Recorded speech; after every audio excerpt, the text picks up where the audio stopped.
C'est le crédit, oui. On apprenait récemment qu'il y a une formation qui est donnée par les procureurs qui s'appelle la cour d'école. Et cette formation-là était particulièrement appréciée parce que, en fait, c'est 8646 enfants qui ont bénéficié du projet pilote. Je comprends que la décision a été prise de faire une pause pour ce programme-là. Est-ce qu'il y a une raison particulière? Est-ce que c'est par manque d'effectifs? Pouvez-vous spécifier le début? J'ai manqué le... Oui, je vous parle d'un programme qui avait été initié par le DPCP qui s'appelait la Cour d'école. Et ce programme-là a bénéficié à 8646 enfants. C'est un exercice important de formation et de prévention. Le programme a été mis sur pause. Est-ce que c'est parce que c'est un manque d'effectifs? Alors, on continue à l'appliquer en matière autochtone et présentement, on est en termes de réévaluation de programme. Donc, pour les matières, les moments qui sont les plus pertinents à la diffusion de la connaissance.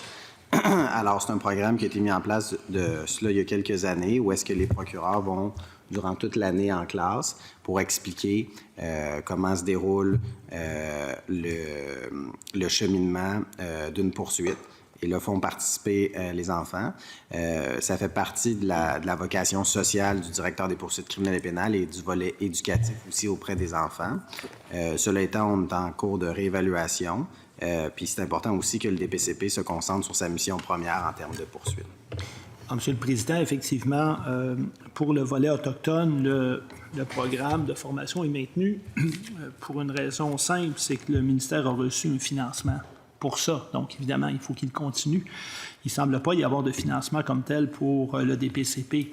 Alors, si le programme a été annulé, est-ce que c'est par manque de fonds ou manque de procureurs? On est dans une situation où il faut assurer la mission de poursuite de l'État. Donc, le programme est un bon programme. Cela étant, on est dans une situation où, vous savez, la volumétrie de dossiers, elle est importante. La charge de travail, elle est importante aussi. Puis, la mission de poursuite, elle doit continuer. Donc, actuellement, on revise le programme, mais le programme n'est pas annulé. Bien. On me souligne également qu'il y aurait des procureurs qui auraient de la difficulté ou se verraient refuser l'achat de volume, de droits évidemment, pour faire leur travail. Dans certains cas, ça serait même aller jusqu'à des codes criminels. Est-ce que vous êtes au courant? Bien, écoutez, les outils sont normalement fournis aux procureurs pour réaliser leur travail. Donc, tout le monde a eu un code criminel cette année, à ce qu'on me dit. Parfait, je vous remercie. Est-ce que vous savez combien de jours de formation continue ont été complétés par les procureurs dans la dernière année? On a investi 400 000 $ en accès en ligne aussi pour le matériel, les outils de travail didactiques. Pour votre question, elle était sur la formation. Sur la formation continue des procureurs pour 2024-2025, combien de jours ont été donnés? Est-ce que tous les procureurs ont été en mesure de compléter leur formation obligatoire par le barreau? Ce qu'on m'indique, c'est que plus de 600 procureurs ont complété leur 30 heures et plus que 30 heures de formation continue. Les autres, ils ont suivi leur formation aussi. OK. Alors, tout le monde, tous les procureurs, donc les 842 procureurs ont suivi leurs 30 heures de formation.